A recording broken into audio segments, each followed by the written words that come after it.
Welcome to the More to the Story podcast. I am so glad that you have come along. I'm coming to you from Wesley Biblical Seminary, where we are training trusted leaders for faithful churches. And we do that in many ways through degree programs, doctorate of ministries, a host of master's degrees, an undergraduate program. And actually our undergraduate program, as it's getting going, there's an interesting thing that we're doing. We have a subscription model. So for $300 a month, you can enroll in our undergraduate program.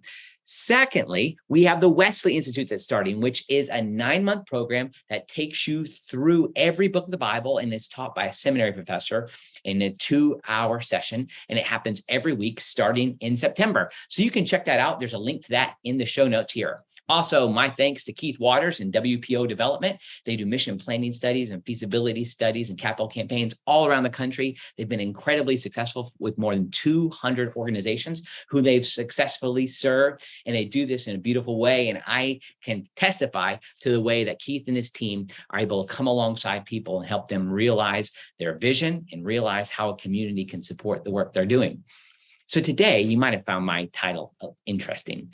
And I chose this in part because it's connected to some of the things that have been happening on my podcast lately. I've had often, like when I talk about some of the concerns involving the sexual revolution, it seems to heighten the attention. And I don't always address those things, but my appreciation to those of you who engage me on these various topics. And it means a lot to me for folks who are able to share links, to write a review on Apple iTunes, to talk with me when you disagree with me. That means a lot to me.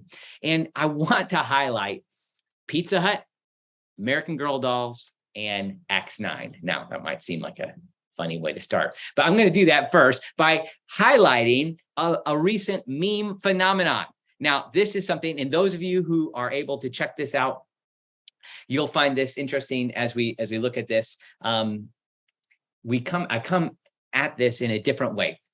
Now, you have to be on YouTube probably to see this. I'm going to try and describe it, but I don't know if you've seen this meme phenomenon. Now, I don't think that every meme that really takes off has significance, but I think this one scratches an itch. For instance, my daughter has a host, like 3 American Girl dolls, and she has one from a certain period, one that's called a street chick. And even on the tag, it said when we got it, street chick, but not homeless. Like they describes every scenario. So people have taken this idea and have expanded on it. So they say, for instance, like this one that's pictured here, we need an American Girl doll who's a corporate girly and has a LaCroix fully stocked at her desk.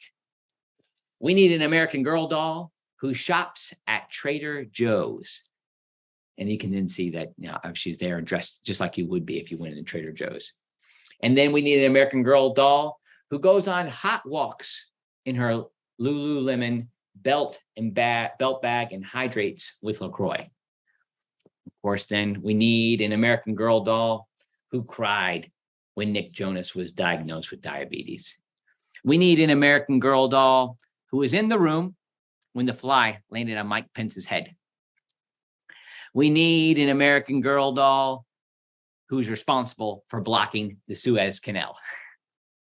I think there's something to all this. Now, I'm not suggesting, again, that all memes are like this, but I think this is doing something unique. What is it that it's highlighting? I think that this phenomenon is trying to say that what we do, like what happens in our life, is important. And we want what we experience to be remembered. So if there was an American Girl doll that paralleled me as an American boy, it would probably be a girl that had a WWJD bracelet and listened to silly songs with Larry and was waiting for a guy with baggy jeans who was really into DC Talk. I mean, or something like that. Like I was always ready, in case you were wondering, to sing and rap for my future wife, kind of girl from DC Talk. And that was just part of my Christian experience in the United States growing up. But what am I trying to highlight with that? Like I'm even saying, like, what I experienced is significant. Like those of us who lived through 9/11 and those events, those of us who have now obviously been through COVID-19, this is a part of history. We want to look back and say what happened in history was important. What we experienced, what we did mattered. I think that that's in part what's behind that meme. And often when we look at what happened to Paul or Saul on the road to Damascus, we might look at this guy who was doing all sorts of terrible things to Christians and think, man, he was just crazy. He was almost insane or something. But I think there's something more to what's going on with Paul.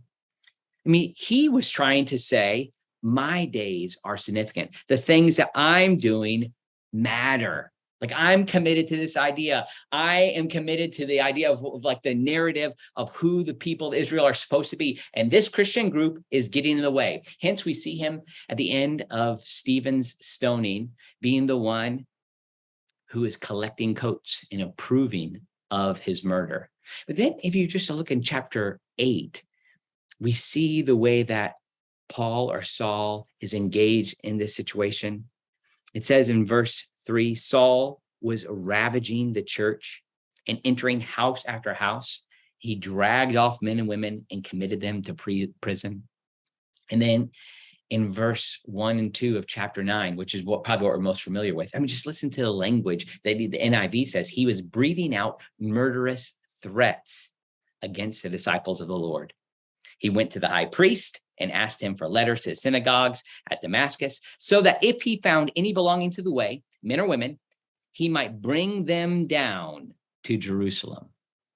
You hear that, like, kind of the emotionally drenched nature of this language? I mean, I feel like it needs to be played with like heavy metal music in the background. I mean, this is a guy who's dragging people out, breathing out murderous threats. It's like his entire being is focused on this. And if you think about what he was thinking about, I know we can't get there completely, but likely he was trying to say, my time is going to be significant. He uses his political power, going to the high priest, to make sure that the high priest is able to see this is a problem, and Paul's going to be one to do it. We know he was educated amongst other Pharisees better and more so than other Pharisees. Like, so he uses his knowledge, he uses education, his political influence to make his time significant.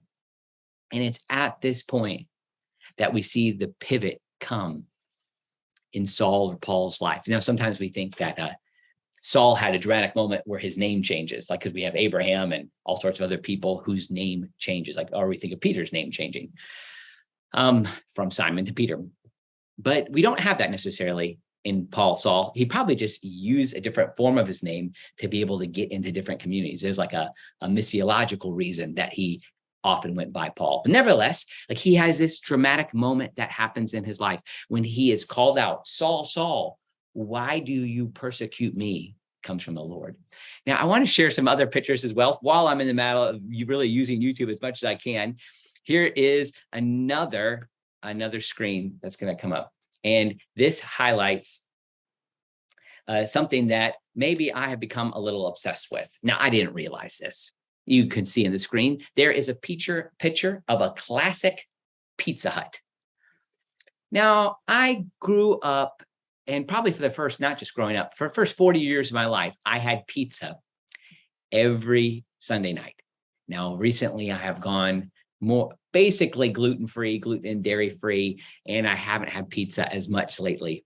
Nevertheless, like, I have enjoyed the process of traveling the country and being reminded of my childhood. If you see this picture of a Pizza Hut, maybe it brings back some memories to you. You can even look on this screen and you can see that there's even a shape to the windows, the red roof, this kind of really distinct font. And then even inside the restaurant, I'm going to show that I'm a little obsessed here. That seems a little crazy. You would know that on either side of the kitchen, there was probably an arcade game, maybe even the same games. Then if you came into the middle of the restaurant, you would have a salad bar, and the salad bar would have everything placed in the exact same place, restaurant to restaurant. And then you would have those red striped plastic table coverings, those red plastic cups that are nice and big. And if you got a soda, it would come out in a pitcher and they bring them out for you. And then for those in my generation with no Pizza Hut, particularly as well, because of something that they did, something called the Book It program. Those of you who might know what that was, if you read so many books and you did a little report, your teacher would give you a Book It certificate and you would get, what would you get? A free personal pan pizza. What a great, generous thing for the people of Pizza Hut to do.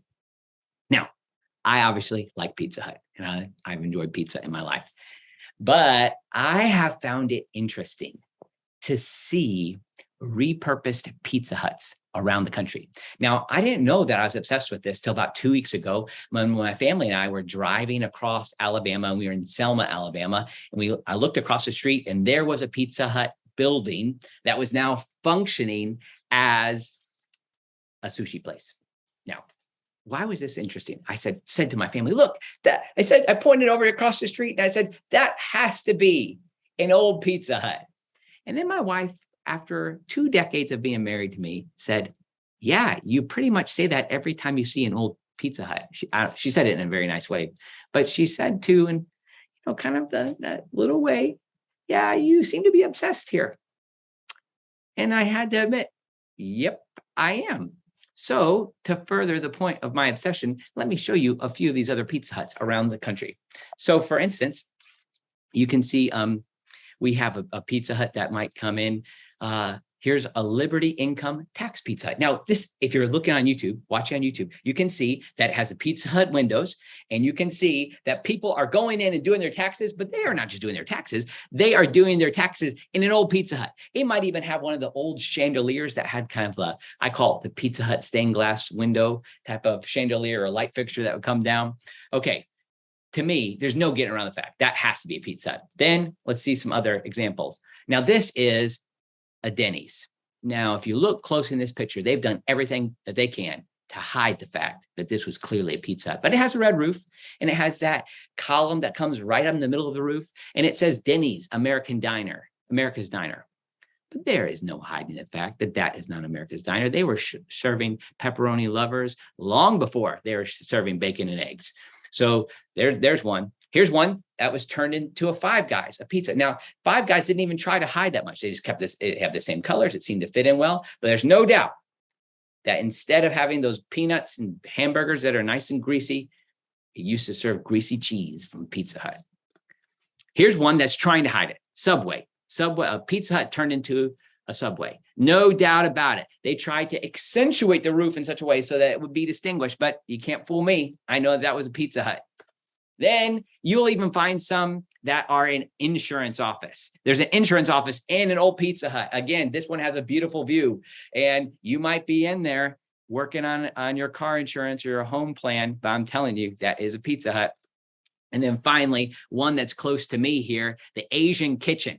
And it even has added a drive-through but it says Asian Kitchen, Liquor and Wine. Now, I have heard, I haven't seen these ones myself, some of these, there are even Pizza Huts that are funeral homes. Now, to me, if you're sitting down and you're doing your taxes in an old Pizza Hut, what you're doing there, for me, you're not just at a Pizza Hut. You're not just you're not just doing your taxes. You're doing your taxes in a Pizza Hut. There's a wider context to what's going on. And here's what I want to suggest, is that what is happening for Paul on the road to Damascus, where he's trying to find significance for his life, what's happening there is connected to something else. What's happening for Paul is connected to something else. Just like when you're sitting in a Pizza Hut that's a former Pizza Hut that now is a sushi place, you're really in a Pizza Hut in my book. If you were to do an archaeological dig, I'm sure you'd find some book it certificates and some nice red plastic and some remnants of a Pizza Hut there.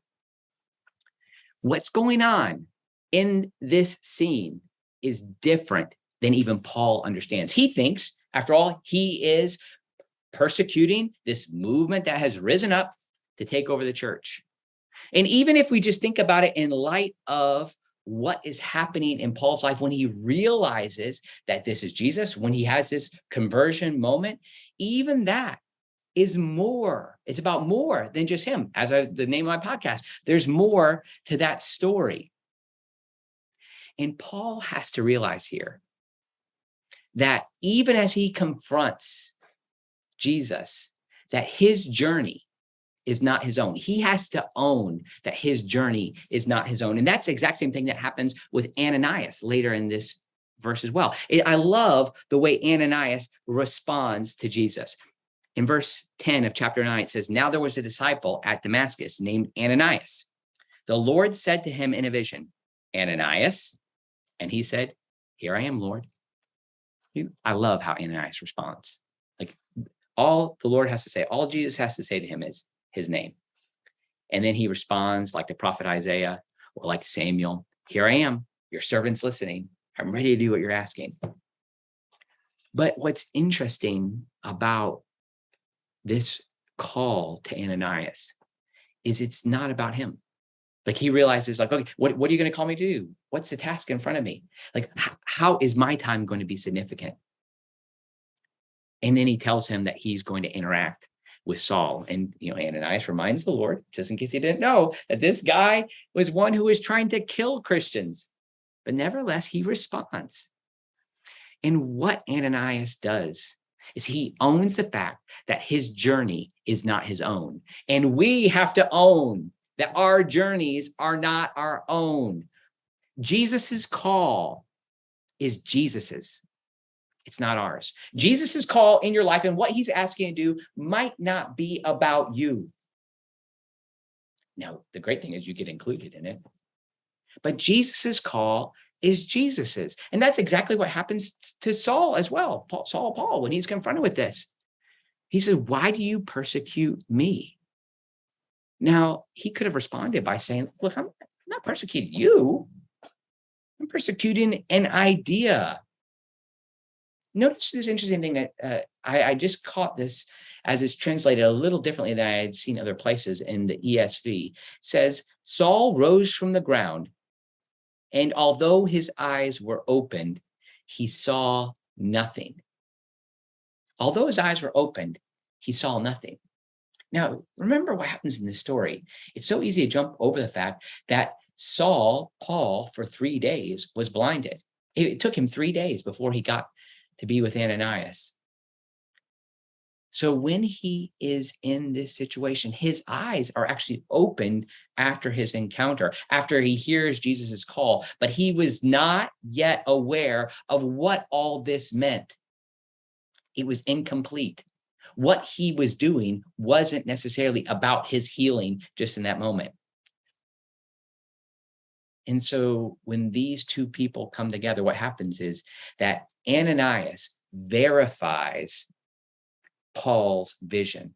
Ananias then cooperates with God in the healing of Paul. Ananias baptizes him, and Ananias doesn't get in the way of what God is wanting to do in his life.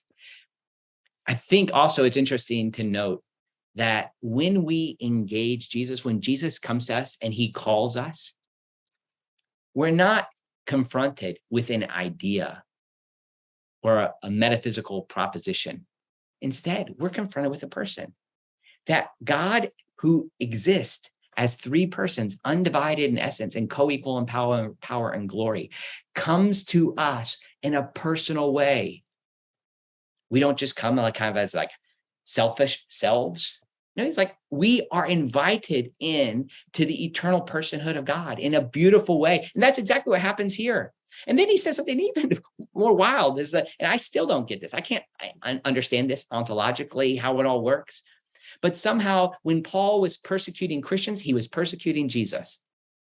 And I think Paul likely works through the rest of his life what those words mean. When he says, we are the body of Christ. We think of even Matthew's words that when you've done it to one of the least of these, you've done it unto me. I don't understand that.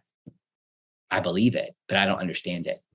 But there's something mystical about the reality that Jesus has said that we are, or Paul says we are the body of Christ. And that when we've done something, when we do something against Christians, we're doing it to Jesus. And that's what Paul is told here on the road to Damascus.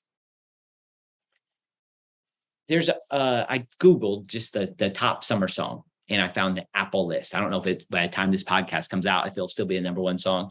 And I was surprised. I didn't know the song at all, but I saw it use the word God. So it's called this. It's Running Up That Hill, a deal with God. And I am clearly demonstrating the fact that I am a 42-year-old homeschool dad, seminary professor, right? I am not up on popular culture. I have a podcast, but that's about as good as I get here.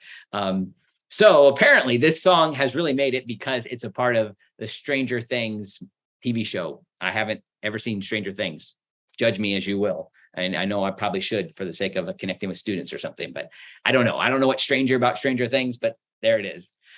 But I guess it's at a climactic point where there's a self-sacrificing moment. And then this song from the 1980s, it was written by a woman named Kate Bush. And when you listen to it, I'm like, I couldn't believe that this is the #1 song because it sounds so much like from the 1980s. And I'm clearly a 1990s child, and that's also old. But the words are interesting to me. I don't know, again, like if the reason this is popular is in part because of the message of the song. But it says this: if I only could, I'd make a deal with God and I'd get him to swap our places. I'd be running up that road, be running up that hill. And those of you who know this song, I'm sorry, I just put it in your head. But the essence of the song, like what I think it's trying to get at, is the longing we all have for self-sacrifice. We are looking for someone, something to enter into our story who will swap places. And we'll make a deal with God, right? We want this. We're longing for this. And notice how it says, I'd be running up that hill, be running up that hill. I think that's what, if we're all looking for that, and I've recently been reading E. Stanley Jones in his book, Word Made Flesh, and he talks about how the cross is in everything, how the cross is in our molecular structure, that it's in the animal kingdom. He even makes this interesting point that I found recently, that the reason that, at least he was writing this in like the 40s, the reason lions and tigers are on their way towards extinction in those days is because they don't have the self-sacrificing principle that cats have. And E. Stanley Jones is a big fan of cats. And he says the same things about wolves and dogs. The reason dogs are making it is because they're servants. I'm not sure I completely follow everything he's saying there. Nevertheless, he's trying to say that self-sacrifice is something that we're all looking for. And so in movies, in culture, we see this emphasis of self-sacrifice coming through. Like we want that. We want that ourselves. We want to experience it. And that's what we see happening on the road to Damascus, is that Jesus steps forward. And notice too, I like the connection. I don't know if it perfectly works out. He said, I'd be running up that hill. Jesus ran up the hill of Calvary. I'd be running on that road. Jesus ran on that road of Damascus to get to Paul and to bring him to a place where he could see the self-sacrifice that he offers. Like, Saul, Saul, why are you persecuting me? If you want to be significant, you need to give up your life. If you want to find your purpose, you have to own that your journey is not your own, that Jesus's call is about Jesus and not about us, not about us trying to find our ways. And this is what I think the kind of connection is to Pizza Hut, is that what Paul was doing, what Ananias was doing, was realizing that their story was not about them. And that's what I suggest is kind of the connection to Pizza Hut. So if you're ever eating in an old Pizza Hut, if you're eating at Five Guys, that's really Pizza Hut, you're really in a bigger story. And that's what Paul realized that day, is he was in a bigger story. And when we realize this, when we realize that, and when we give ourselves up, that we are part of a bigger plan, that Jesus's call is Jesus's, and that we own that our journey is not our own, we might see that what God's asking us to do is not about us. What Jesus might be asking you today to do might not be about you. And it's when we do this that we find true and ultimate fulfillment. My kitchen table, our kitchen table at our house here in Mississippi, we have the very last line of Mere Christianity on our wall. So we see it. Actually, it's right behind where I sit all the time. And I think that this hints at this same idea. I'm going to pull out my old version here, Mere Christianity. And just the very last page, it says this: look for yourself, and you will find in the long run only hatred, loneliness, despair, rage, ruin, and decay. And that's, I think, what Paul was experiencing. What did he have? He had rage, raging out, breathing out murderous threats. We look for ourselves. If we look for life to fulfill, if we our fulfillment in ourselves, it will only lead to hatred, loneliness, despair, rage, and ruin and decay. But then, I almost said E. Stanley Jones, C.S. Lewis ends the book with this sentence: but look for Christ, and you will find him. And with him, everything else thrown in. But look for Christ and you will find him. And with him, everything else thrown in. Own that your journey is not your own. But when you find that journey with him, you'll find everything else thrown in. And when you realize that Jesus' call is about Jesus, not about the stories that we're trying to create for ourselves, we end up seeing the discovered meaning we find in Christ is far more significant from the way we invent and try to craft our own meaning and our own truth. Instead, we commit to his truth and who he's calling us to be. That's the More to the Story podcast today.